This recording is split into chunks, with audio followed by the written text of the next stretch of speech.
Di sini saya akan membuat jaringan ad hoc yang membutuhkan dua laptop, yang dimana satu laptop sebagai server dan satu laptop sebagai klien. Pada laptop server, di pencarian kita cari command prompt. Pada command prompt, klik kanan Rat Administrator.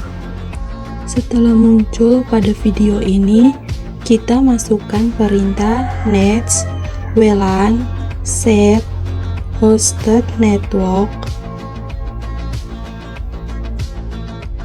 mode sama dengan allow spasi SSID sama dengan GSM spasi KEY sama dengan 1-9, yang dimana SSID sebagai nama jaringan, KEY sebagai password. Kemudian enter, maka akan muncul seperti di video itu. Lalu kita masukkan perintah lagi nets WLAN start hosted network, kemudian kita enter. Dengan begitu nama jaringan yang kita buat telah jadi. Kemudian kita masuk pada logo WiFi, kita klik kanan open network and internet setting, kemudian masuk pada network and sharing center. Lalu kita pilih change adapter sharing and setting. Pada advanced sharing setting kita atur semua turn on. Untuk password kita turn off. Kemudian kita save change. Setelah itu kita close semua. Kemudian kita masuk di file explorer. Lalu kita cari dokumen yang akan kita kirim ke klien. Pada file dokumen kita klik kanan, pilih properties, kemudian klik sharing, kemudian advanced sharing. Lalu kita centang pada share the folder, lalu kita apply, lalu OK. Kemudian kita masuk lagi di share, lalu kita pilih everyone, kemudian kita add. Pada everyone kita pilih read and write, kemudian share, lalu done. Pada laptop klien jaringan yang kita buat sudah terkoneksi. Kemudian kita masuk pada file explorer, masuk di network, maka akan muncul nama dari laptop server. Kemudian kita masuk pada nama laptop server tersebut, lalu kita melihat dokumen yang tadi kita kirim dari server ke klien. Maka dokumen yang kita kirim tadi telah muncul di laptop klien. Baik, di sini kita akan menjelaskan tentang konsep magnet dan WSN.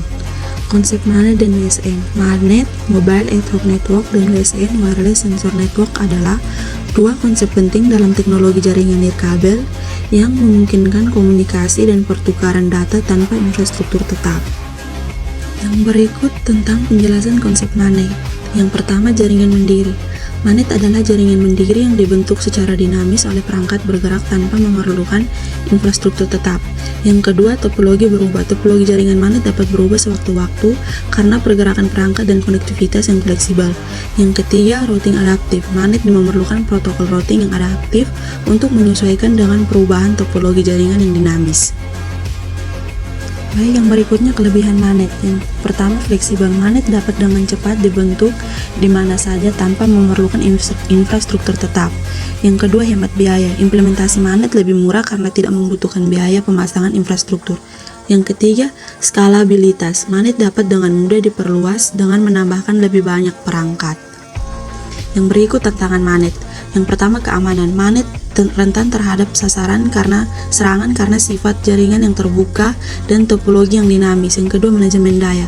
Perangkat magnet umumnya memiliki batasan daya sehingga memerlukan manajemen daya yang efisien. Yang ketiga, routing kompleks. Protokol routing magnet harus dapat beradaptasi dengan perubahan topologi jaringan yang cepat. Yang berikutnya penjelasan konsep WSN. Jaringan sensor WSN terdiri dari banyak node sensor nirkabel yang dapat mengumpulkan dan mengirimkan data.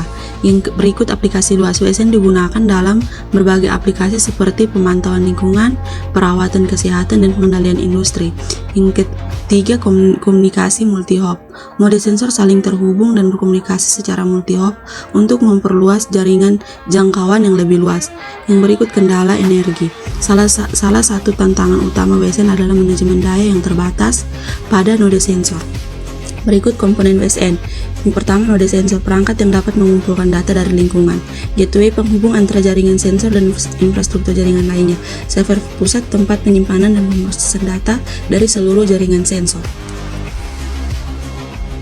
Aplikasi WSN, pemantauan lingkungan sensor dapat digunakan untuk memantau suhu, kelembapan, pencemaran, dan parameter lingkungan lainnya.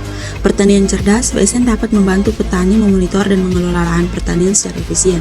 Perawatan kesehatan, sensor dapat memantau kondisi pasien dan memberikan keperawatan secara jarak jauh.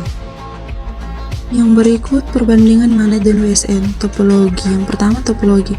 Magnet topologi dinamis, perubahan karena perangkat. Yang kedua sumber daya. WSN node sensor umumnya memiliki sumber daya terbatas. Yang ketiga aplikasi. Magnet komunikasi antar perangkat bergerak. WSN pengumpulan dan pemantauan data.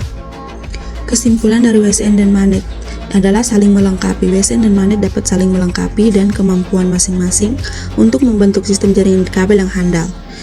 Inovasi teknologi komunikasi konsep WSN dan magnet akan menjadi dasar bagi perkembangan aplikasi IoT dan teknologi nirkabel masa depan.